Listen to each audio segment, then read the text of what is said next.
Good morning and good evening. How are you everybody? നിങ്ങൾ എല്ലാവരും സുഖമായിരിക്കുന്നു എന്ന് വിശ്വസിക്കുന്നു.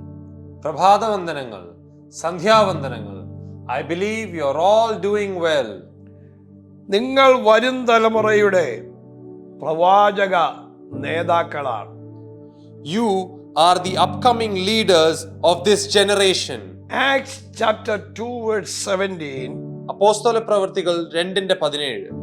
അവിടെ എഴുതിയിരിക്കുന്നു, നിങ്ങൾ വരും തലമുറയുടെ പ്രവാചക നേതാക്കളാണ്. You are the prophetic leaders of the next generation. അവിടെ എഴുതിയിരിക്കുന്നു, അന്ത്യകാലത്ത് സകല ജഡത്തിന്റെ മേലും എൻ്റെ ആത്മാവിനെ പകരും. നിങ്ങളുടെ പുത്രന്മാരും പുത്രിമാരും പ്രവചിക്കും. നിങ്ങളുടെ യൗവനക്കാർ ദർശനങ്ങൾ ദർശിക്കും. നിങ്ങളുടെ വൃദ്ധന്മാർ സ്വപ്നങ്ങൾ കാണും എന്നവിടെ എഴുതിയിരിക്കുന്നു. Acts 2:17 says, in the last days, God says, I will pour out my spirit on all people. Your sons and daughters will prophesy. Your young men will see visions. Your old men will dream dreams. നമ്മുടെ മുൻപിൽ ഇനി അധിക സമയങ്ങളില്ല. Ahead of us, we have very less time. നാം ഉള്ള സമയം നാം തക്കത്തിൽ ഉപയോഗിക്കുന്നതായിരിക്കണം. We must use the time that we have wisely. ഒരു end of the ടൈമിലേക്ക് നാം വന്നെത്തിയിരിക്കുന്നു. We have come unto the end of the times. ആമേൻ. അന്ത്യകാലത്ത് സകല ജഡത്തിന്മേലും ഞാൻ എൻ്റെ ആത്മാവിനെ പകരും. In the last days, God says, I will pour out my spirit on all people. നമ്മൾ ഓർത്തുകൊള്ളണം, ഈ വരും തലമുറയെ ഉത്സാഹിപ്പിക്കുകയും എഴുന്നേൽപ്പിക്കുകയും ചെയ്യണം. അവരെ ഡിസ്കറേജ് ചെയ്യുന്നവരാകരുത്. അവർ ദൈവവേലയോട് താല്പര്യമില്ലാത്തവരായി പുറകോട്ട് പോകാൻ നമ്മുടെ വായും നമ്മുടെ എഴുത്തും നമ്മുടെ രീതിയും കാരണമായി തീരരുത്. Remember, we must always be people who motivate and encourage the upcoming generation for the work of the Lord. We must never discourage them, otherwise they will move away from the calling of God. ഇന്ന് ഒരുപാട് തലമുറകൾ ഈ സുവിശേഷീകരണത്തിന് ഇറങ്ങാൻ താല്പര്യമില്ലാതെ പുറകോട്ട് പോയിക്കൊണ്ടിരിക്കുന്ന ഒരു കാലയളവാണ്.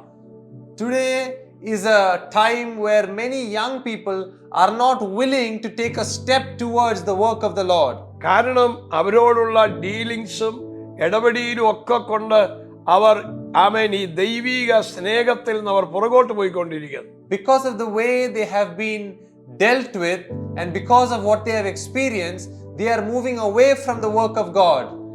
അവരിൽ വീഴ്ചകളും തെറ്റുകളും കാണുമ്പോൾ അവരെ ചവിട്ടിക്കളയുകയല്ല, അവരെ താങ്ങി എഴുന്നേൽപ്പിച്ച് മുറിവ് കെട്ടി അവരെ നിലനിർത്തുന്നവരായി ഞാനും നിങ്ങളും മാറണം.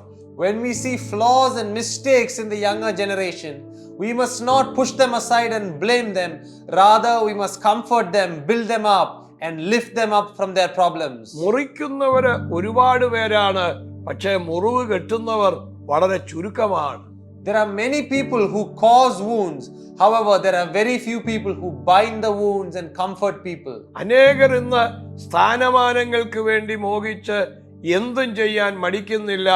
എന്നാൽ ഒരു കാര്യം ഓർത്തോണം, ക്രിസ്തുവിനെ വിട്ടുള്ള ഒരു ജീവിതം നമ്മുടെ ജീവിതത്തിൽ ഉണ്ടാകരുത്. Today, many people are there who are greedy after money and position and they are willing to do anything to get that.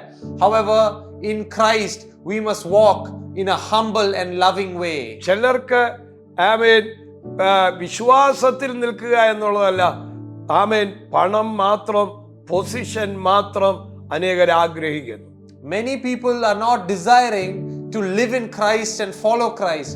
What they are looking for is money and power and fame. നമ്മുടെ യേശു കർത്താവ് മരിച്ചിരിക്കുന്നവനല്ല, അവൻ ജീവിച്ചിരിക്കുന്നവനാണ്. Our Lord Jesus Christ is not somebody who's dead, but he's a living God. ആ കർത്താവ് നമ്മുടെ ജീവന്റെ ജീവനായി മാറണം.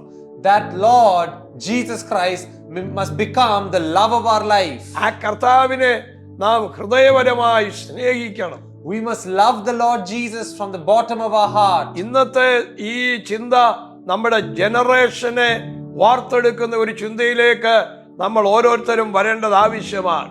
Today's message must become something that we remember and use to build up the upcoming generation. പുറമേ കാണുന്ന ചില കാര്യങ്ങൾ വെച്ച് നാം വിലയിരുത്തരുത്.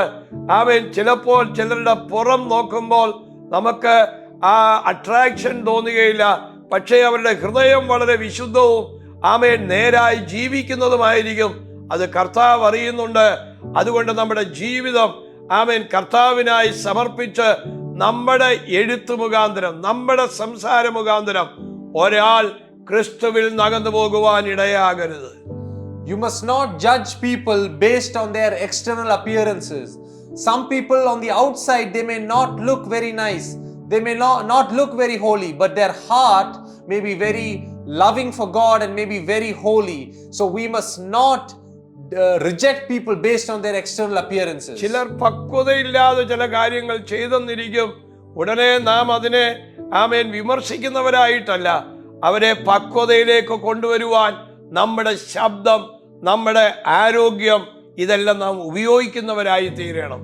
Our words and our actions must not cause anybody to feel rejected or losing hope. However, there are people who may do some wrong things out of immaturity. Yeah. We must not reject them. We must comfort them and bring them into maturity. നിങ്ങൾ ഒരു കംഫർട്ടറായി മാറണം. You must become a comforter. ഞാൻ നിങ്ങൾക്ക് വേണ്ടി പ്രാർത്ഥിക്കാം. I will pray for you. യേശുവേ, ഈ ജനത്തെ ബ്ലസ് ചെയ്യുന്നു. Jesus, I bless these people. അങ്ങയുടെ കരം നീട്ടണമേ. Lord, extend your hand. അങ്ങയുടെ മഹത്വം ഇറങ്ങണമെന്ന് പ്രാർത്ഥിക്കുന്നു. Lord, I pray that your glory will come down. ഞങ്ങൾ മറ്റുള്ളവരെ ഉണർത്തുന്നവരായി, എഴുന്നേൽപ്പിക്കുന്നവരായി തീരണമേ. Lord, let us be people who build up and raise up other people. അങ്ങയുടെ കരം നീട്ടണമേ. Lord, extend your hands. Bless ചെയ്യുന്നു. I bless them യേശുവിൻ നാമത്തിൽ തന്നെ. in the name of Jesus Christ.